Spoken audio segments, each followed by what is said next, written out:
Hello everyone, welcome back to Besant Technologies, Annanagar branch. இந்த 31 days different kind of aptitude சீரீஸில் இன்னைக்கு நம்ம என்ன கான்செப்ட் பார்க்க போகிறோம்னா ஆவரேஜ் ரிலேட் பண்ண ஒரு கொஸ்டின் வந்து பார்க்க போகிறோம். The average marks scored by a class of 20 students is 65. If the marks scored by 1 student are removed, the average became 64. Find the marks scored by that students. அப்போ remove ஆன அந்த student உங்களுக்கு எவ்வளோ mark எடுத்திருப்பாங்க தான் main question. அப்போ average formula என்ன? Average equal to sum of term divided by number of terms. அப்போ இந்த 20 பேருமே எவ்வளோ மார்க் எடுத்திருப்பாங்க மொத்தமாக ஆட் பண்ணால் வரும்ல, அந்த மார்க்கும் ஒரு ஸ்டூடெண்ட் ரிமூவ் ஆயிட்டாங்கன்னா 19 ஸ்டூடெண்ட் இருப்பாங்க. அப்போ அந்த ரிமைனிங் இருக்கிற 19 ஸ்டூடெண்ட்டும் எவ்வளோ மார்க் எடுத்திருப்பாங்கன்னு பார்த்துட்டு அதை மைனஸ் பண்ணால் வர்றது தான் உங்களுக்கு ஆன்சர். அப்போ சம் ஆஃப் டேர்ம்ஸ்னா என்ன? நீங்கள் எல்லாத்தையும் ஆட் பண்ணுறது தான். அப்போ இந்த ஃபார்முலாவில் அப்படியே சப்ஸ்டியூட் பண்ணுறது தான்.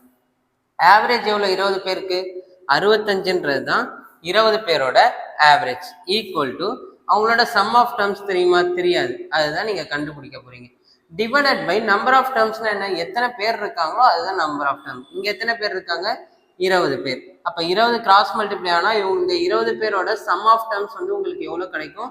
1300 கிடைக்கும். எத்தனை பேருது? 20 பேரோட சம் ஆஃப் டேர்ம்ஸ். இப்போ ஒரு ஸ்டூடெண்ட் வெளில போயிட்டா ரிமைனிங் எத்தனை ஸ்டூடெண்ட் இருப்பாங்க? 19 ஸ்டூடெண்ட். அந்த 19 ஸ்டூடெண்டோட ஆவரேஜ் தான் எவ்வளோன்னு சொல்லியிருக்கான்? 64. அப்போ அவங்களோட சம் ஆஃப் டேர்ம்ஸ் கண்டுபிடிக்கணும்னா அதே தான். கீழே வந்து நம்பர் ஆஃப் டேர்ம்ஸ் என்னவா மாறிடுவாங்க? ஒரு ஸ்டூடெண்ட் போயிட்டா 19 ஆயிடுவாங்க. அப்போ இதை கிராஸ் மல்டிப்ளை பண்ணீங்கன்னா 19 ஸ்டூடெண்டோட சம் ஆஃப் டேர்ம்ஸ் உங்களுக்கு கிடைக்கும். எவ்வளோ கிடைக்கும்? 1216 உங்களுக்கு கிடைக்கும் மல்டிப்ளை பண்ணா. அப்போ 20 பேரோட மொத்த மார்க்கும் இது, 19 பேரோட மொத்த மார்க்கும் இது. அப்போ இதுல இருந்து இதை கழிச்சுட்டா அந்த ஒரு ஸ்டூடெண்டோட மார்க் உங்களுக்கு கிடைக்கும். எவ்வளோன்னு கிடைக்கும்? 84 மார்க் வந்து அந்த ஸ்டூடெண்ட் வந்து வாங்கியிருப்பாரு, வெளியே போன ஸ்டூடெண்ட். இப்படிதான் ஆவரேஜ் ரிலேட் ஆன கான்செப்ட்ல நீங்க ஃபார்முலா படி அப்ரோச் பண்ணணும். ஓகே கைஸ், உங்களுக்கு இன்னைக்கான டாஸ்க் என்னன்னு பார்த்தீங்கன்னா, அந்த சேம் ஆவரேஜ் ஃபார்முலா வச்சு இந்த சம்கான ஆன்சரை வந்து எல்லாரும் கமெண்ட் செக்ஷன்ல கோலி எவ்வளோ ரன் வந்து ஸ்கோர் பண்ணியிருக்காருன்னு கமெண்ட் பண்ணுங்க. தேங்க்யூ.